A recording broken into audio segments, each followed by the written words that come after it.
Hi there. Welcome to my portion, my talk in the Games-Based Learning Virtual Conference. My name is Scott Kelly, and I'm going to talk about using games in class, particularly in math class, and whether the game you're using, is it just an activity or is it actually a game that's engaging the students?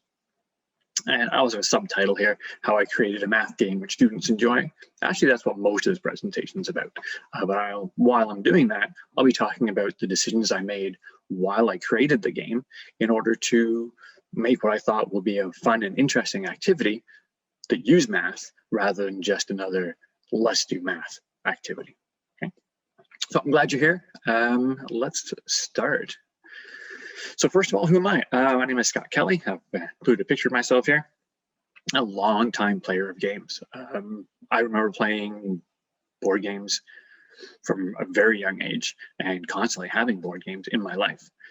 I find even now, as I'm even more surrounded by board games, that I'm finding people posting pictures of like retro board games, or I'm going into board game cafes and looking on their old game shelf and finding games and going, oh, I had that. Oh, I remember that. I remember that one. So I didn't really think about it much at the time, perhaps because maybe I thought when I was younger that that's how everybody was. But thinking back on it, I've always been surrounded by games and playing board games. In fact, when I was 9, I was introduced to Dungeons and Dragons, which then kicked off a whole new world, right? That was my first step into a larger world when there's all these different types of games that weren't the regular family board games that were available. So along with that came an increased interest in fantasy and science fiction as well, and a lot of the games and books within that genre. And having that interest in Dungeons and Dragons, when I got into high school, I found other like-minded individuals who then introduced me to even more games, a wider variety of role-playing games, and then miniature-based games as well. And from there, I ended up working at Games Workshop, where I met my friend Bill, who is the other half of BS Games. So I'm the S and he's the B, as he likes to point out when we introduce ourselves. So working for Games Workshop was a really great experience as well. I was in retail, I was in the warehouse, I was in mail order, but even while I was doing those, which are mostly sales and customer service positions, I was also creating games while I was there. I was making up scenarios for the tournaments. For those who aren't familiar, Games Workshop makes Warhammer 40,000, the miniature-based tabletop war games. But we also had large events, Games Day conflicts, for example, where we had smaller games, little side games. We weren't playing the main games that were created by the company, and I created games for that as well. So this whole time, even back in high school, I tried making a game or making up new scenarios for the games we were playing. So I was always interested in that creative part of it. But after working at Games Workshop, I left to go back to school and get myself an education, more so than what I had before. And after that, went into teaching. So here I am. I'm taking this now keen interest in combining these two things using games for teaching. And of course, I'm talking about math games because in university, I did linguistics because I'm fascinated by language. So, okay, it seems a little bit ironic. Doesn't seem like it really fits. But I have found that, especially since teaching math, I have gained a much better appreciation for the patterns and the interest that's in there, and also seeing the need to get students interested in the topic. So that's why I thought games is a good way to go, games and interesting activities. So let's move on. So, but what is a game then? Let's start right there. There's no real clear definition. You're going to ask a bunch of different people. You're going to get a bunch of different answers. So as it makes something into a game? Is it just because there's points? You get points for doing something. Does that make it a game? Is it just because it's competitive? Does it become a game if you're competing to win? Is it automatically a game if something is fun? Right? So if we're looking at activities and games that are already available, things like Snakes and Ladders, it's a game, right? Someone wins, it's competitive, but is it really that engaging? Does it have some of these other things which we use to define a game, which we'll look at next? So even though there's no maybe clear definition, there's certain aspects of a game. We can look at things and go, yeah, games have this, games do that. And we could argue that there's certain aspects of games that are better than others, or what we call good games will have more of these, but these don't necessarily hold true for all games. And of course, fashion, ideas, philosophies change as well as to how important these are. So a game generally has a win condition, right? You need to know when the game finishes, right? How do you know when you're finished playing, right? And how do you determine who's won the game? Whether you're playing against other people or if it's a cooperative game where you're playing against the game itself. At some point, you need to know whether you've won, whether you've succeeded in this goal. So are there goals in this game? And is there some way for it to finish that you're aware of so you know when you're coming to the end of the game? Player interaction. There are games where the only interaction is, do you win, right? But also games in which you can affect other players, where you're not just trying to do your thing, they're trying to do their thing with no connection in between, and whoever does their thing first wins.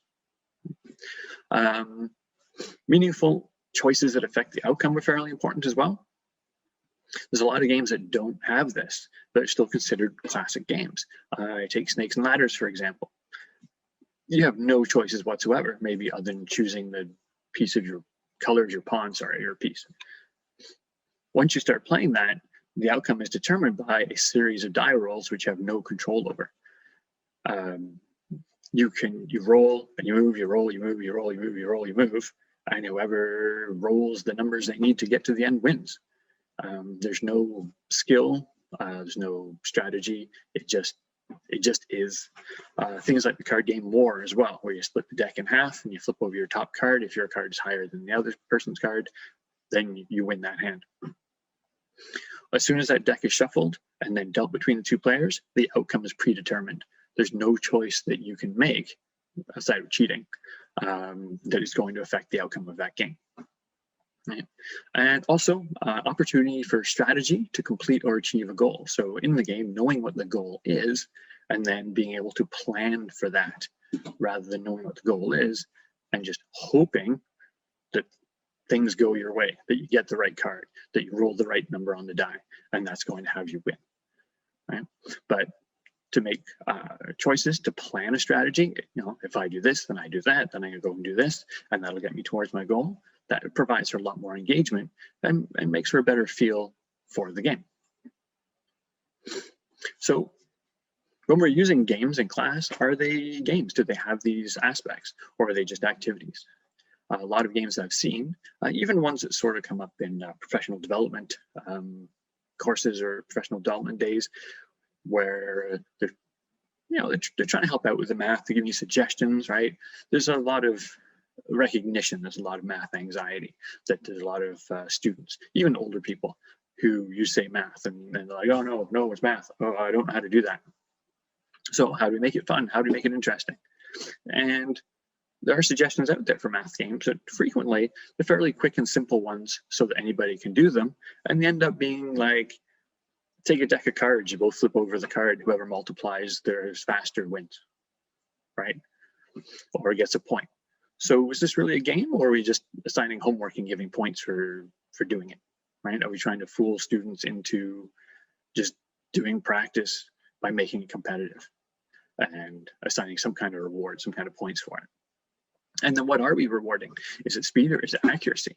Is the student who has memorized the multiplication tables and can recall them faster, are they necessarily better at math than the student who maybe does know them better or can figure out the answer accurately every time, but just doesn't have the recall or the processing speed as the other student? So what are we rewarding there with these activities? And what is the purpose? What is the purpose of these activities in math? Are we giving them activities to learn a new topic or a new concept? Like, here's a game, here's an activity, do this, and through doing the activity, they will be introduced to and learn the concept? Is it for practice, in that they've already learned the concept, but now they have an activity to use that concept? Or are we just rewarding those who already understand, which again would be a case of do this problem. If you do it first, if you do it fastest, you do it correctest, then you win. So the students who are already understanding the concept are going to win every time. And those who don't, those who are still struggling to understand it, taking a little bit more time to get the idea, then feel like they're not good enough, right? They can't do it. So I don't really understand it, and now I'm losing this game, and I feel bad because I'm losing because I don't understand what's going on. That's very discouraging, right? And also the activity, do students actually enjoy the activity that you've put out for them, right? They probably enjoy it if you ask them. You say, did you like that? And they'll say, oh yeah, we like that, that was fun. Well, because if they like it better than listening to you talk, and they like it better than doing worksheets or questions from the textbook, they'll say they enjoy this activity because it's different. But would they come back to you and say, hey, instead of doing this other thing, we do that activity again? Or even instead of going out and running around at lunch recess, can we stay in and do that activity again? Because my friends and I, we enjoyed that. We want to do that math activity. Is that going to happen? Well, it depends on the activity. But does it happen to you, right? Can you make that happen? So let me tell you then about Mathemagician's Duel. It seems like a bit of a big jump there. It'll all connect at the end, I promise. So for Mathemagician's Duel, this is the game that I came up with and developed along with my friend Bill that I mentioned earlier, and he'll come back again later on.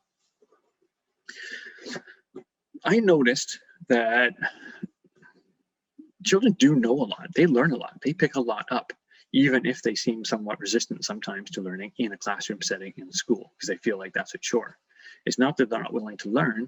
They're just not interested in what you're teaching and maybe the way you're teaching it. Because I saw children, even in class and outside class, they're playing Pokemon, they're playing Yu-Gi-Oh! They know all the cards, they know all the stats of all the characters, and they're doing the math, right? Because these run on numbers, right? By the time they've got the cards down and they're attacking each other with the cards, they have to be able to add and subtract the amount of health that their characters have left. So why not apply this ability to something related to learning? I mean, perhaps this has happened to you. Perhaps you've seen children working on something that they enjoy. They know the names of all the characters in something.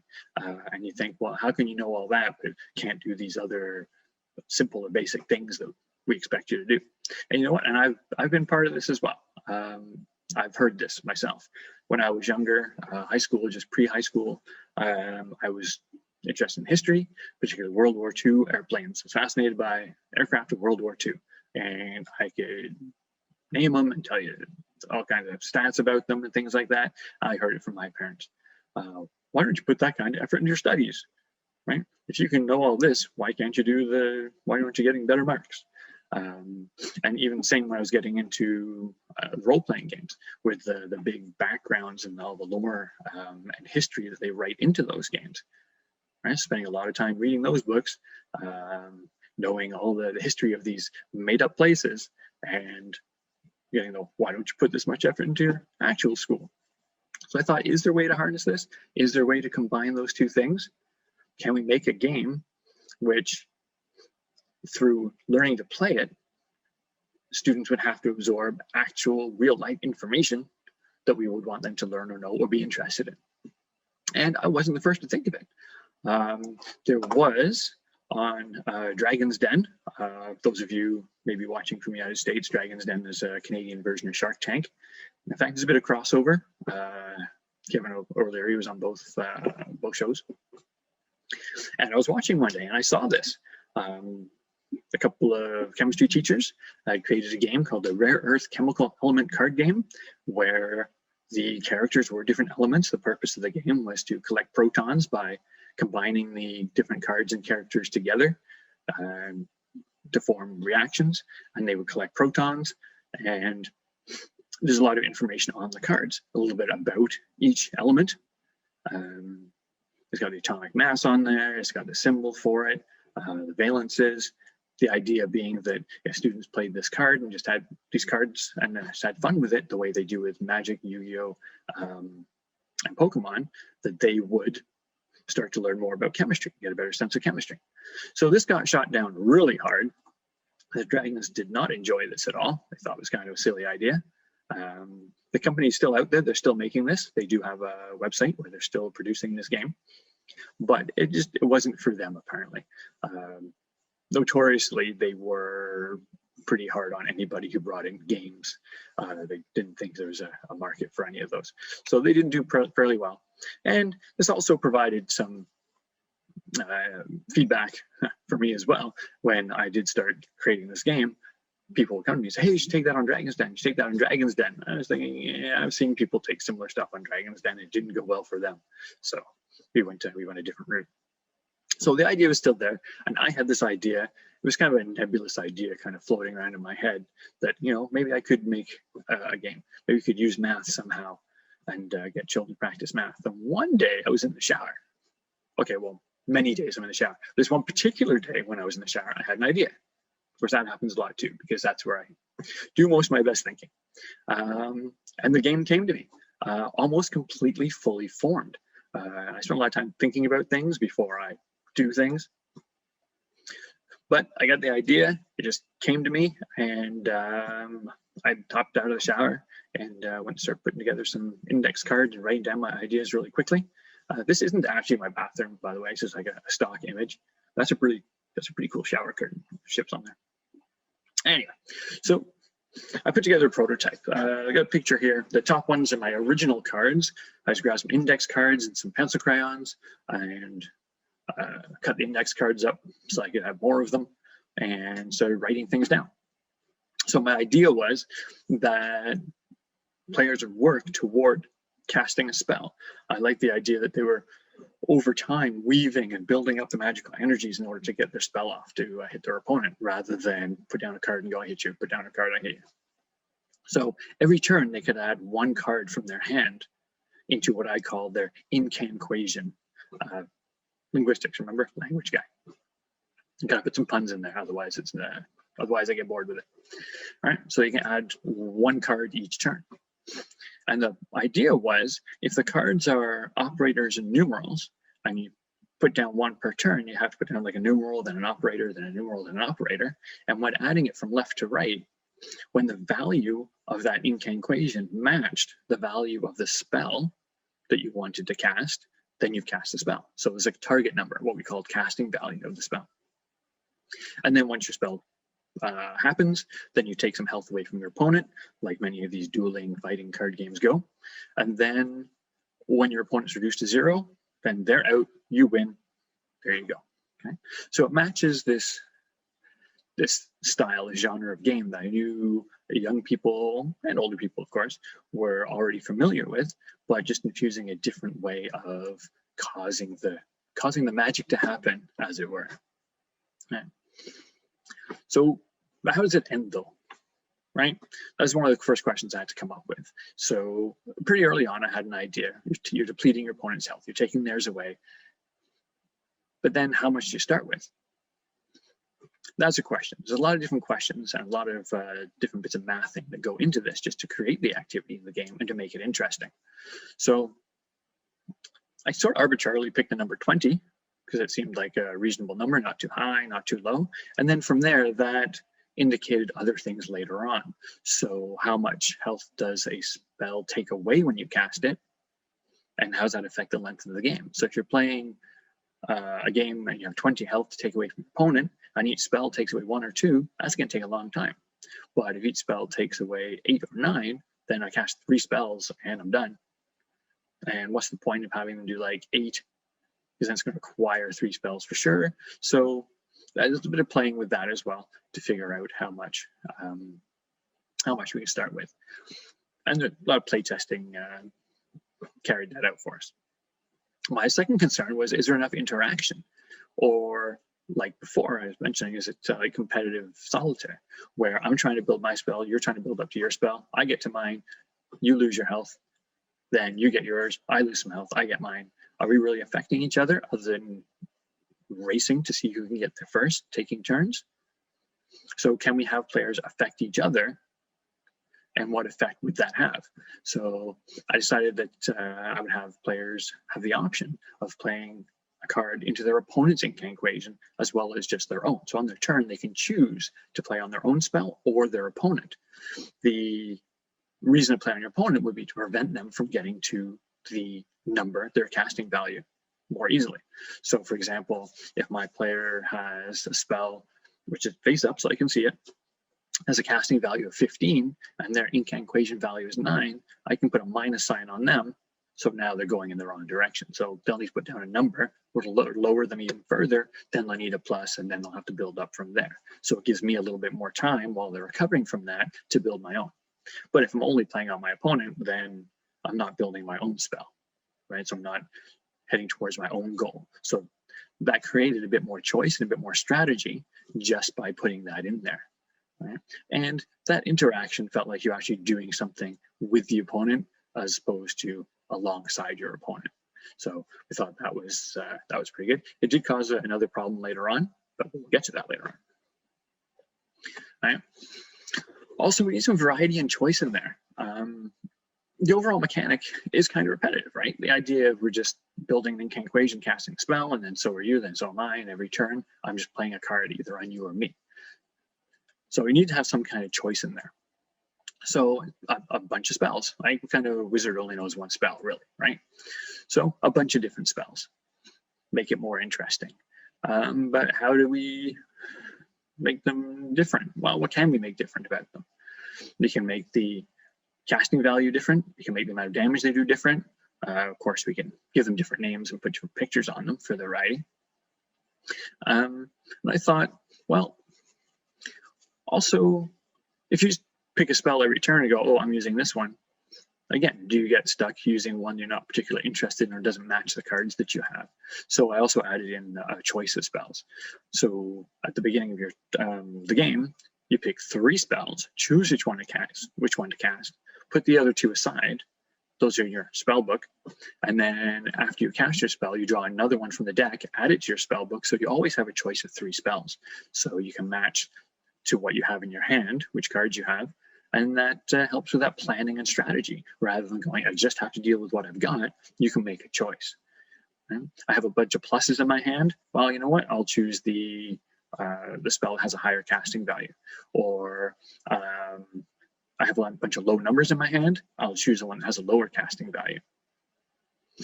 But why would you choose one over the other, right? Particularly if they all do the same amount of damage. Or if they don't, right? Some do more damage than others. Why wouldn't I just always pick the one that does the most damage? So I looked at, can I make some more easy to cast? So some numbers might be harder to get to.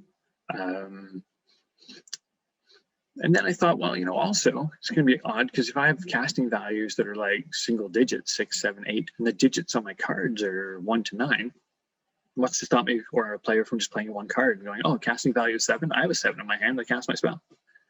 So to keep the game going and to maintain that feeling of building and weaving together a spell, I put in a minimum number that you need to have.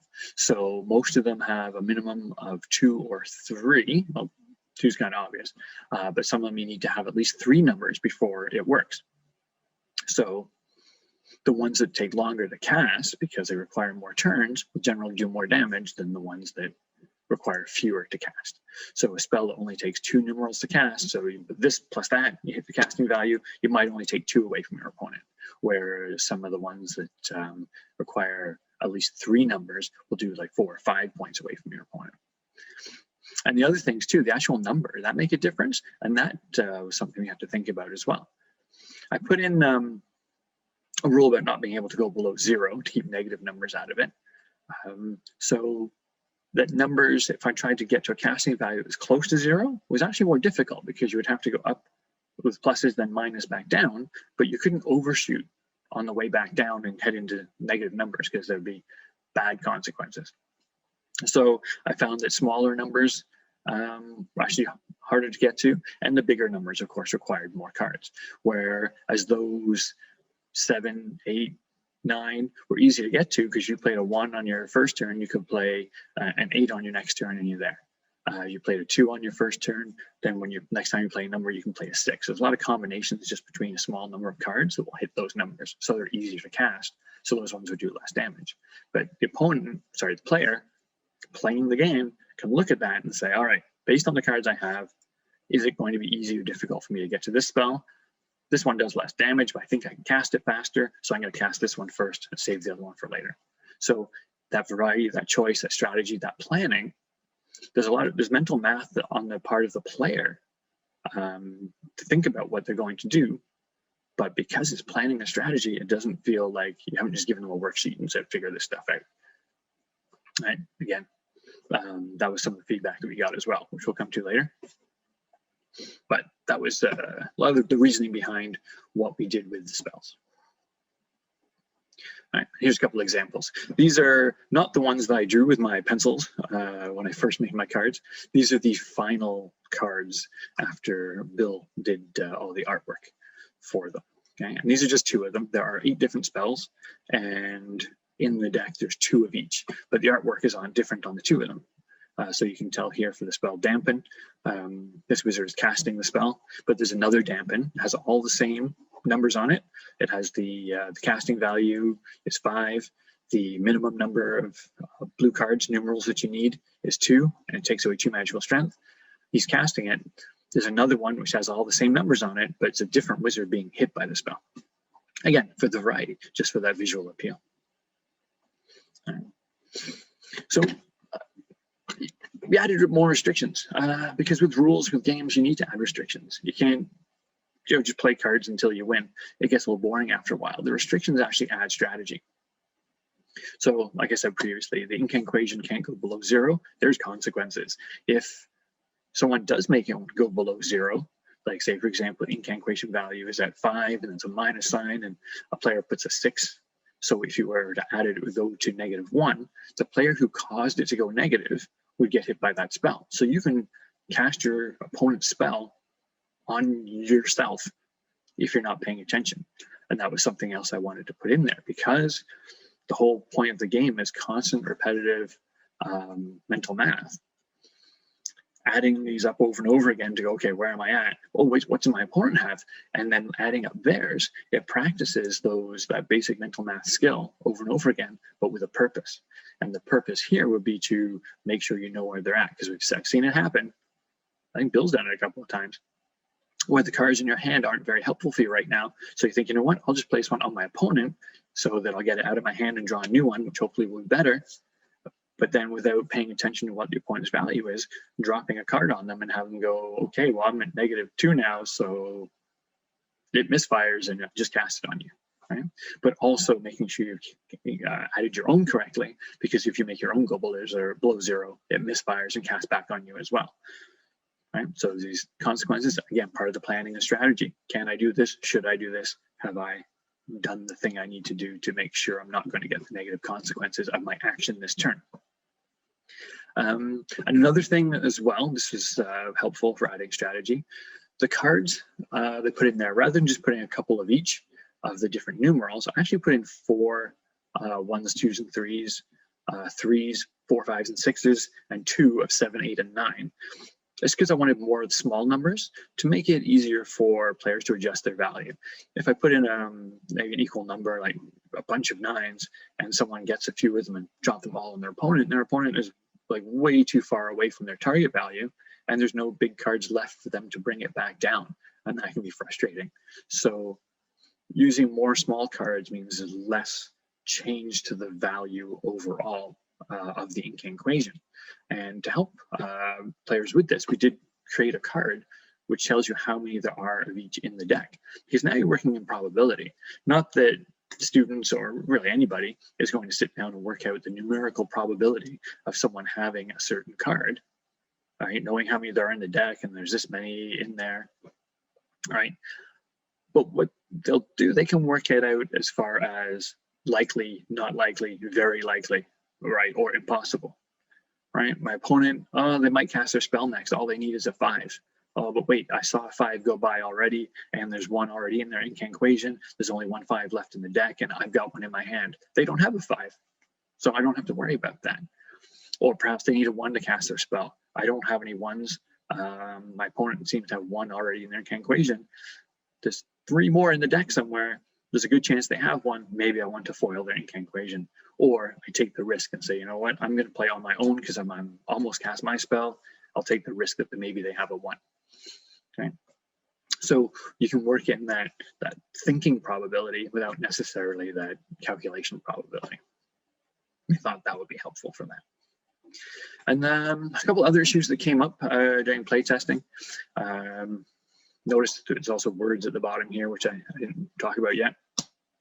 I found early on while I was playing, luckily I had a pretty built-in playtest group, because when I made these cards, I did bring them into school and showed them to some of my students in my math class. I was teaching math at the time, and someone was actually staying at lunch to play it and try it out. Not because I asked them to, but because I told them there's a game and they said, can we try it out? So that was pretty cool. And this is when I was using the cards that I made myself. I did take another step from the hand-drawn ones, where I did use Microsoft Publisher and clip art and print them on my printer at home, and then just laminate them, and brought those ones in. Those are the ones the students were using. They weren't using the fancy Bill's artwork, totally professionally done cards. They were using my early prototype ones. But what I did find was that they would say, oh, I cast my spell. And the rule was their opponent, if you declare your spell cast, your opponent gets to double check to make sure it's correct. And if it is, then your spell is cast and they lose the health, or what we called it, magical strength. But if it's wrong, if your opponent says, oh no, you've misadded this, this isn't correct, that's not the right value, then the spell backfires on the caster for getting it wrong as a penalty for not double checking. So what would happen sometimes is a student would say, okay, I cast my spell. Then their opponent would go, okay, let me check. And the opponent would get partway through and go, and they would have this look on their face like, I don't think that's right. Then suddenly the player who cast it would go, no, wait, no, hang on, wait, no, I don't. Because they've just double checked it themselves, clued in by the opponent looking like it's not right. So that was a bit of an issue, because then you had a bit of argument over, well, you said you did, but oh no, I changed my mind, right? So what I did was I put a phrase on every card, and the phrase, what we refer to as the invocation, is once you've said that, you've indicated you've cast your spell. Mostly they were placeholders and puns, but we got some feedback during playtesting that suggested people would rather sound like they're casting a spell. They want to say words that sound like they're actually doing something related to magic or doing a spell. So I replaced a few of them with like rhyming couplets and things. So this one, for example, growth from the ground leaves you bound. Originally that one was, you picked a vine time to leaf me, but people thought it was amusing, but didn't really fit with the theme. So we changed a few of those, and it worked out. It totally solved that problem, because it's just, once you've said it, you can't take it back, accept your consequences. There you go. So there you go. So solving problems creates more strategic opportunities. So another issue, cards, playing your card on your opponent, which seemed like a pretty good idea at the time. But unfortunately, as the player, as the creator of the game, I think, it's a good way to, you can use this strategically. But then there are some players who are, I'm going to use this all the time, right? They're more interested in messing up their opponent than they are doing their own thing. And it got a little bit annoying, right? They play a card on their opponent, play a card on their opponent, play a card on their opponent, until eventually half the deck is sitting on one person's side of the table. So I thought, well, I need to do something about that. So I decided to add in a rule where you can withdraw, you can take cards out of your incantation and put them back in your hand. It's shortens incantation, get some cards off the table, but then realize it can also be used fairly strategically. So if you are, the value of your incantation is like, quite a bit higher than the casting value of your spell, you just take out a big number and it brings you closer. But it could also bring you to the exact number. So I and other players quickly realized that you could go over, go past your casting value, which is allowed, by a specific amount, knowing that you could withdraw something from your incantation, which will get you to where you need. So for example, the one that we've got set up here, we have a 7 plus 6 minus 5 plus 4 minus 2 minus 7. You do that math real quick and you realize that you are at, where you have 13 minus 5 is 8, so 12, minus 2 is 10, minus 7 is 3. Okay, so I'm at 3, I'm trying to get to 5. Oh man, so I got to wait a couple more turns. I got to make sure I have a plus, and then I got a 2. I can get there, right? Those are pretty common cards. Or I can recognize that if I'm too low, if I just pull the minus 2 and then re-add it without the minus 2, I'm at 7 plus 6 is 13, minus 5 is 8, plus 4 is 12, 12 minus 7 is 5. I've cast my spell. There you go. I've got a bad feeling about this, is the invocation for the spell Dread. And there we go, I've cast my spell. So it gives students another opportunity to get to their spell. And also another opportunity for more strategy. So I'm going to play, right, if it were my turn previous to what's being shown here, and I have a 7 in my hand, and I recognize that, well, I can't get to 5, I don't have the numbers in my card, but if I play the 7, it gets me down to 3, I can take out that minus 2. Which brings up something else which I didn't realize at the time when I did this. The point of this was to prevent the incantation from getting too long. I should put a restriction on that as well, just so it wouldn't get used all the time. You can only do this move if you have at least double the minimum numerals. So where the minimum number of numerals for this spell is 3, you'd have to have 6 cards before you can do it. And you couldn't do it 2 turns in a row, right? Because it could be a little bit overused, and I didn't want that. So again, put some restrictions on that. But something that did come up while playing this in class, I was watching a couple of students at lunchtime play, again, using my laminated prototype cards. And this was a class that I wasn't with them from the beginning of the year. It was a grade 7 math class, and I started in October because I was taking over for maternity leave. Their beginning of the year, their classroom teacher had gone on maternity leave. So I was taking over for the rest of the year. And they'd already done integers. I came in right after that unit. But anyway, the student is playing. And I remember, I'm pretty sure he was at 15 for his incantation. And he was trying to cast a spell that had a 13 casting value. And he had more than the minimum, so he was looking to see if he could take some cards out in order to cast his spell or get closer. And he added it up. They saw they had a minus 2 in there, and he thought, oh, a 2. I'm too high by 2, so I'm just going to take the set. So he covered it. He pulled it out of the incantation a little bit to indicate his opponent that he wasn't doing that. He was just checking. So he added it up again. And he took out a minus and a 2 and went, wait a second. Then he put it back in and he added it up again. Then he took it back out and he added it up again. And then, you know, I was watching. So I said, what's going on? What are you thinking? And he says, well, if I take out the minus 2, it gets bigger. But I'm like taking out the 2. But I said, yeah, you're taking out a minus 2. And he paused and he goes, that's what she was trying to tell us. And I thought, what you mean, like when you learned how to add and subtract negative numbers? You know, you spent 2 weeks on doing this and now you get it? And he says, well, it makes sense now. All right, so a little bit late, but he got it.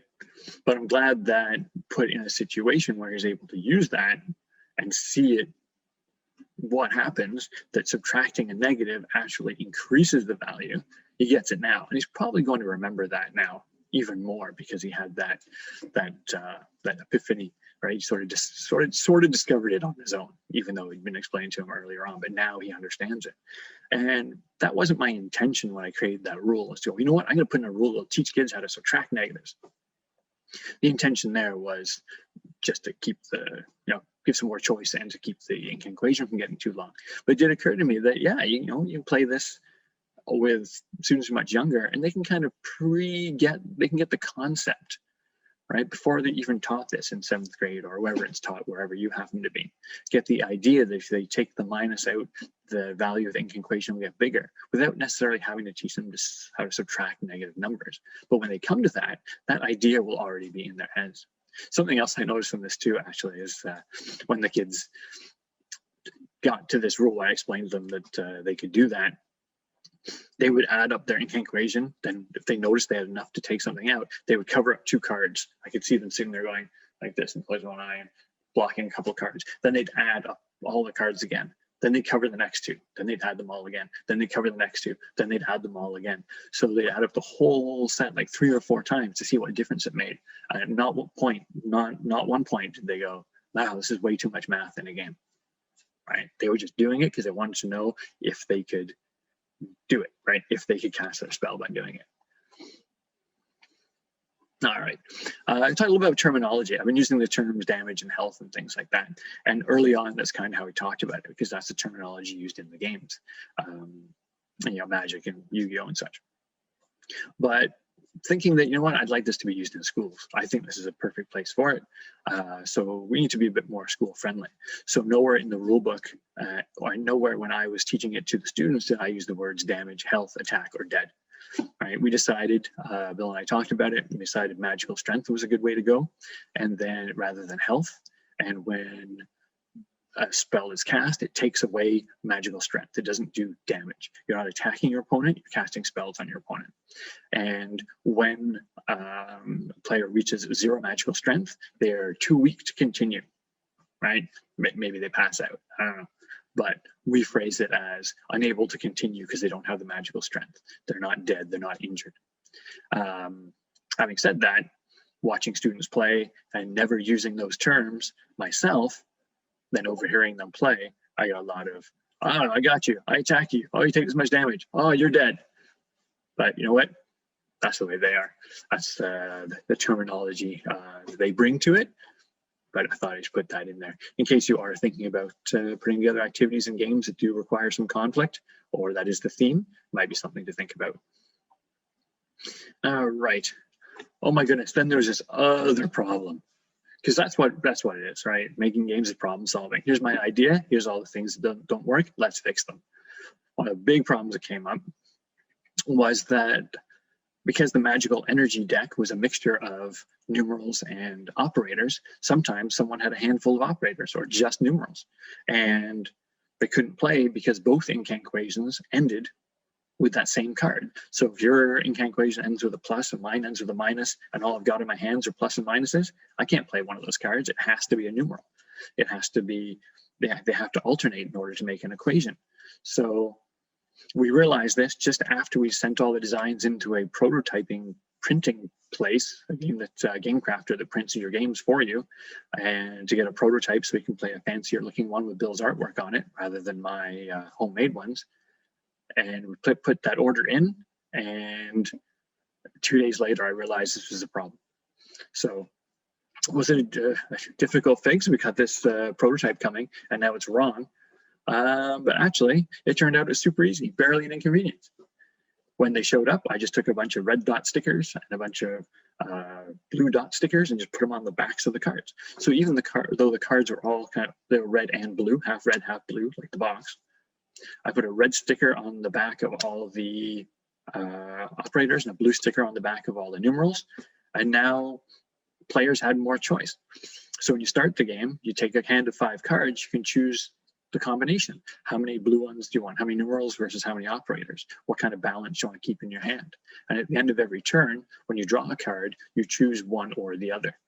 So that way, if you really need a number, all I need is, I just need a 1. And there's got to be some 1s in there. I just need a 1 to finish off my spell. Maybe I'll pick up another blue card. I'll pick up another blue card, hoping to get that 1. But that then limits my my ability to play operators. They don't have any. So it kind of lowers my flexibility, but that's the risk that I'm taking. And I know that as a player that I'm taking that risk, right? That's my strategy as a plan. If it doesn't work out, it doesn't work out. So having that balance. And I know as I watch players play, some of them prefer to have 4 numbers and just carry 1 operator in their hand. Some of them like to 3 and 2, so they have a bit of a choice. But that varies too. Some would have to have 3 operators and 2 numbers, and some of them prefer to have the extra number and less operators. So again, the play style of the person playing can be manifest that way. And then the next time we got a prototype, we fixed that problem. We just designed different card backs. So the numerals all were blue backs, and they kept the name Magical Energy, but the operators, we changed the name to Magical Symbols, and they all have red backs. So it's easy to distinguish the two decks. Right, so let's have a gratitude interlude for a moment here. Let's just shout out to Bill. This is Bill. Bill does all the artwork. This picture was drawn by Bill himself, and the picture of me at the beginning was also drawn by Bill. He did all the artwork. Bill and I met in 1997, working for Games Workshop. While we were there in the warehouse in Mississauga, we did some other projects together as well before, just for fun. We created a magazine, like a 6-page magazine, which was like this big, which was a parody of the Games Workshop Company magazine that we printed and distributed only at the staff Christmas party. So I'd come up with some funny things, and then Bill would draw the funny things and lay it all out and use his graphic design and illustration knowledge to do that. So I came to it at one point because I had an idea for another math manipulative game-like, not specifically a game. I said, can you make this look really cool? So we were working on that. Then when I came up with the idea for Mathemagician's Duel, I got really excited about it.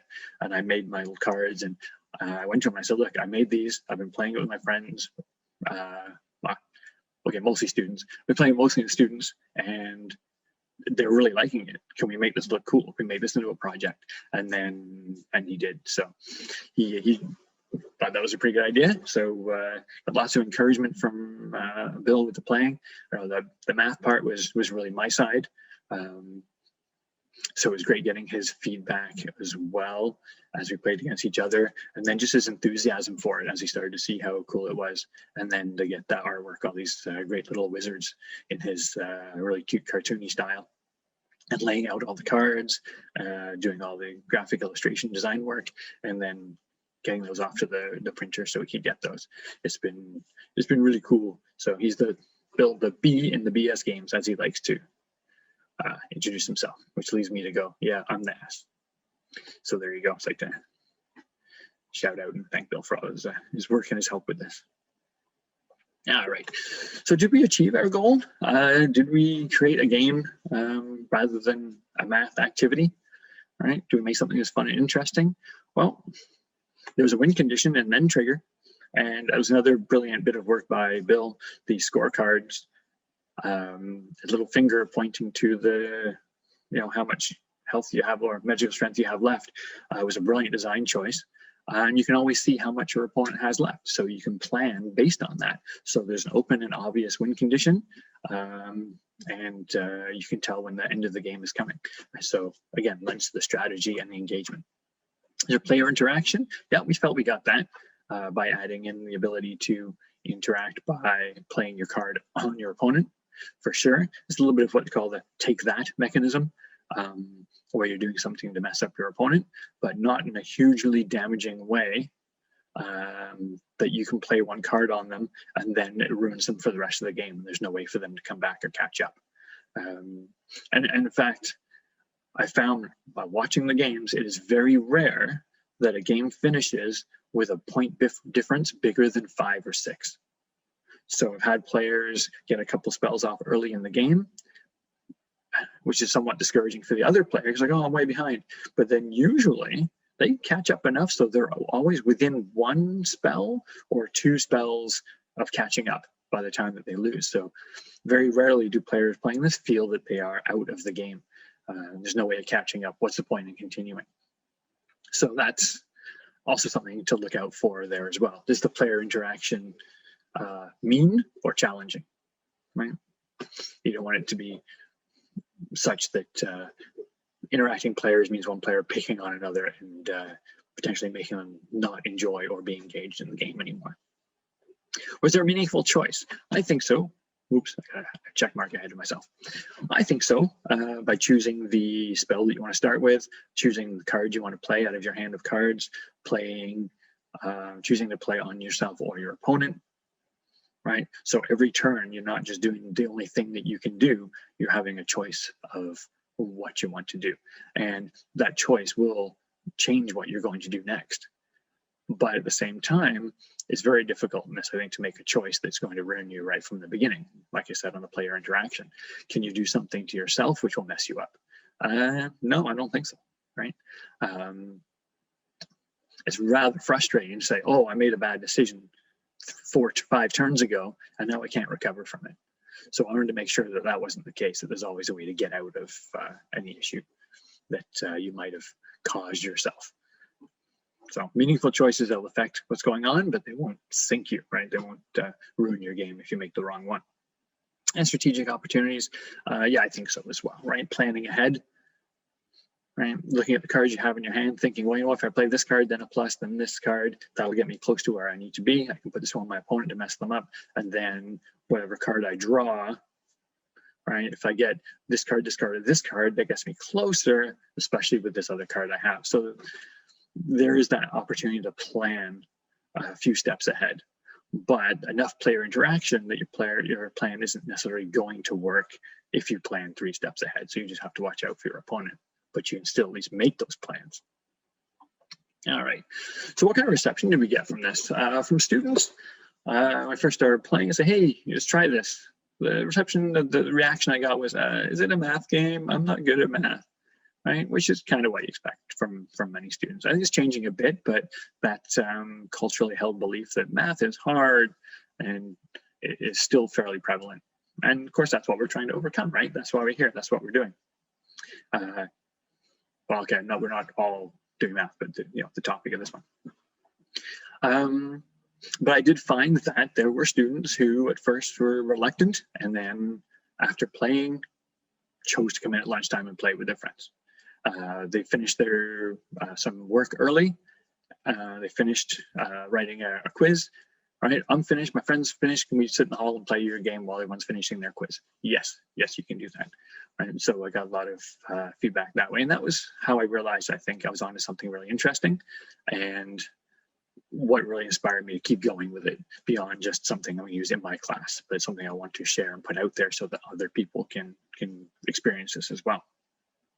In fact, the one student, it was the same student who had that great realization about these subtracting negative numbers. He actually told me, he said to me, I didn't want to play your game at first because it's a math game and I wasn't interested. But then one of my friends made me play with them, and then now I want to play against everybody. And he did. Every lunch, he was like, hey, I want to stay and play. I want to play against me today. And he really enjoyed it. I'm currently running a tournament. Actually just finished a tournament in my class that I have currently. I put all the students on a 23 player double elimination ladder, and that's going really well. They just finished up. Students are staying in to play even after they were eliminated, and now they're all taking turns signing up to play against me. They all want to challenge me to see if they can beat me. So that's been pretty good so far. Now, adults, however, would say, is it a math game? I'm not good at math. All right, so we're playing at game cafes, we're playing at prototyping conventions. People walk by the table, say, hey, you want to come and try this game? And they go, yeah, okay. And they look at it and go, oh, is it a math game? Like, you're an adult. This is addition and subtraction, right? You shouldn't be, have anxiety about this. It's not that bad. But again, that cultural idea that we've got, math is hard. Right? I guess some people say, they're not necessarily good at word games, right? They avoid word games because they're not as interested. But there isn't the same kind of thing there, same kind of a reaction where, say, hey, you want to play this game? Was there words in it? I don't read, right? People would be like, what? Don't read? And now here we got a game saying, look, you're doing some addition and subtraction. I'm like, oh, that's not my thing. But again, we got to sit down, give it a try, same kind of thing, same kind of reaction. A couple of turns in, and they're right into it, and they're putting the numbers together, and they're trying to cast spells, and they're planning, and they're doing their strategy. And a lot of the feedback we got afterwards was, I didn't feel like I was doing math. I recognize that it's a game based on math, but I was more focused on trying to get to my goal, which is casting my spell and seeing what my opponent was doing. It didn't feel like a chore like I thought math would be. That was a lot of the feedback that we got, and really that is what we're hoping for, right? That was our overall plan. Right? So early on, people would say, well, what's it about? And we would say, oh, it's a math game with wizards. And then we decided pretty quickly that we should maybe stop saying that. And we started referring to it as a wizard game with math, right? So it's a game about wizards and use math to cast spells, right? And I think I've got a little bit better reaction with that, at least initially to get people to come and give it a try while we're still testing out and trying it out. All right. So observations in class, so getting back into the classroom here. So can you do assessment through games? Can you see whether your students are learning just by playing games with them? With this one, I found that I have. Particularly, again, I go back to the example of the student who figured out subtracting negatives increases the value positively. I could see that he was concerned about something and then that he had this learning moment. So it's a great way to observe thinking, strategy, and reasoning. You can look at the shortcuts that students make. I see lots of shortcuts, and those that do make them and those that don't make them. For example, if an equation gets to 0 at some point, some students will add it up.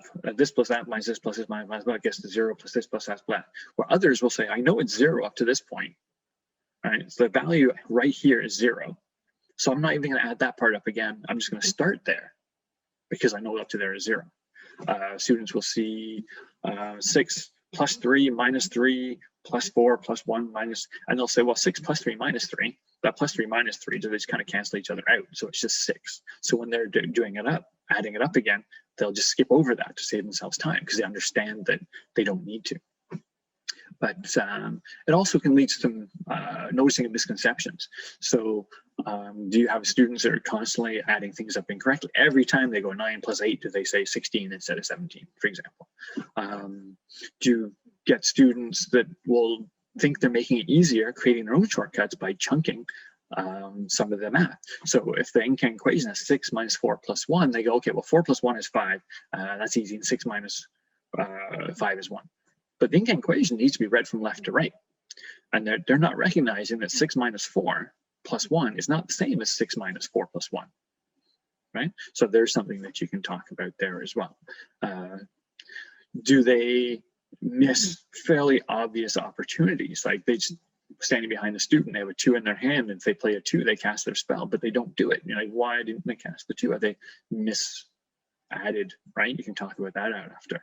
Or do they have an opportunity to take a number out of their Incan equation to cast a spell, but they don't do it, right? You notice that and go, I wonder why they didn't do that, right? You can talk about that after. Did you notice that you could have done that?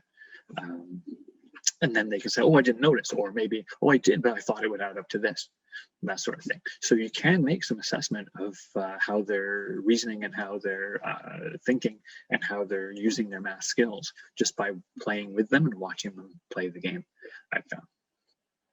All right, so there's a couple other games which are getting pretty popular, pretty big right now. You might have seen Prime Climb by Dan Finkel, Math for Love. Is really big. I see this one in a lot of classrooms right now. And that was kind of encouraging to me as well, making a math game, that there's already a fairly popular math game out there in the classrooms, sort of starting to break that barrier between, oh, it's a math game, it's just for, just for learning and education, and therefore it must be boring, right? Breaking that traditional educational games. Most math games, the ones that are fun for younger kids. Some Swamp, from what I understand, haven't played that one, but I understand it's fairly good for getting students to practice their math skills. But I think if I brought that into my grade 7, 8 class and had them moving little frogs around the swamp avoiding alligators, they would think I was insulting them. Right? Even though it sort of practices the same skills of what we're doing in Mathemagician's Duel, at least the same basic math skills, maybe not some of the same strategic thinking skills. That's not to say you can't use Mathemagician's Duel with younger kids as well. We actually did make a set of rules for younger kids to simplify the game a little bit and just put the rules up as a PDF on our website for people to download for free. But that engagement, older students need a deeper engagement, and there really haven't been a lot of educational games for older students at this point. City of Zombies by Matthew Tidbury in England, Think Noodle Games is his company. I really enjoyed this one as well. I actually played this one with my class. I brought in my tripod, put my camera, my phone on the tripod, set it up to the Apple TV that's in our room on the projector, so I could project the board onto the screen so all the students could see it without having to crowd around. And then we played a few turns every couple of days. We just left it set up in the classroom. And this one, you roll some dice, and then you have to use any operations you want on those dice to create the target number that's on the zombies in order to defeat those zombies. So that was interesting. Anybody in the class could volunteer to what their strategy was, what they used, how they used their dice to hit what target number, and the person whose turn it was would just have the final say on which strategy they would use and which zombie to take out. And that was a lot of fun. We enjoyed that one as a class. Okay, so there are others out there. Tiny Polka Dots by Math for Love is also a popular one. All right, but pandemic, I can't play games in my class though, because we're not allowed to touch all the same components. We can't get all the kids sitting close together around a board, coughing all over each other and touching things. So that was kind of an issue. I was very much looking forward this year doing a lot more games in the classroom. But I did create physical distance rules for Mathemagician's Duel, so that now instead of sharing a deck of cards, each student has their own deck of cards. They sit at their own desks with a gap between their desks, so they're not within a meter of each other. And other than that, it plays pretty much the same. It changes a little bit of the probability because now you have access to all the cards in the deck, not potentially half of them because your opponent's choosing from the same deck. And when you play a card on your opponent, you can still do that. But instead of putting a card into their incantation, you just show it to them and say, I'm playing this one on you. And then the opponent will find that one. If it's in their hand, they have to play it. If not, they'll play it from their discard pile. And if not, then they'll play it from their actual draw deck and then reshuffle their deck. So that's worked out fairly well. And like I said before, I ran a tournament this year. I've had tournaments previous years, again, just using my prototype cards and then the early printed prototypes. And I'd have students from not in my class come by at lunchtime and say, my friend who's in your class told me you're playing this math game. I want to try it too. And I brought my other friend too. So that was really encouraging. But this year, I managed to run a full tournament with the entire class, and they're finished now, but there are a couple of students each day will say, can we stay in and have a game today, or at least stay in and watch you play this opponent that has challenged you. So they want to beat me. I call it beat me at my own game challenge. So there you go. So if you can modify any other game that you're using, if you can find a way that students don't have to touch the same pieces, don't have to sit too close together, then it's a good way to go to see if you can still use this. The idea of playing games rather than saying, well, can't do it for now. It's a lot more challenging. It is tougher, but there might still be ways for you to do it. All right. So when in your class, then let's get back to your classroom if you have one, or working with students or young people, or maybe even if you're creating games for that purpose. Here's some things to think about. Do your students enjoy the games, right? Or is it work? Is it just work by another name? Yeah, it's not textbook work. Yeah, it's not worksheets, but is it still just doing a bunch of math or a bunch of the same work, except now you're applying points? Can they engage strategic thinking and planning while they're doing this activity or game, right? Or is it just do the thing that comes to you? Do the thing, right? That's all you got. You don't have any choice. You can't plan ahead. You just be the first one to answer this question and you win, right? Not as exciting, not as much fun, right? Do always go on, students consider the outcomes of choices, right? So as well as just doing the answer correctly or whatever the work it is you need to do, are they considering the future? This is lumped in with strategic thinking and planning actually, but do they consider the outcomes? I could do this, oh, but what would happen if I do this? Or I could do this, oh, but what would happen if I do that, right? There's an extra layer of thinking, and I think I would argue that that right there is a huge part of what we're trying to get students to do in general when we're learning, rather than memorizing a whole pile of facts that they may or may not remember into adulthood, but it's the thinking part, right? Can they take the information they've been given and make decisions based on that information and recognize the consequences of those decisions, right? Games and activities like that are perfect outlets to practice that specific type of thinking. And as I just said, can you modify games to be safely played with no contact? Right? I could say, you know what, from now on, we'll just use the physical distance rules. Everyone has to bring their own set.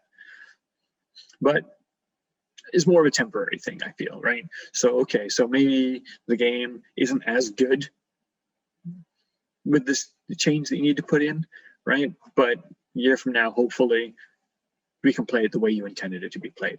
But for now, can you do something that will at least allow them to engage in the game, even if it's not meeting your original vision for what the game should be, and you have to make a few changes and modifications for it. All right, so thank you very much. I would suggest that you support your local independent-owned game, hobby, or toy store if you are planning on putting some games into your classroom. You could go to Amazon or any of the big box retailers, but right now there's a lot of people who open game stores and hobby stores and toy stores because they love the games and toys and they love the people and interacting with them. And it's difficult now for those stores because they can't get people coming into their stores to play games and shop and browse the way they used to be able to. So a lot of them have set up websites, curbside pickup. So if you are looking for any games, that may be some of the ones I mentioned or some others that you're thinking about, see if you can find a friendly local game store before you jump on the big retailers, just to help those people out. All right, so thank you very much.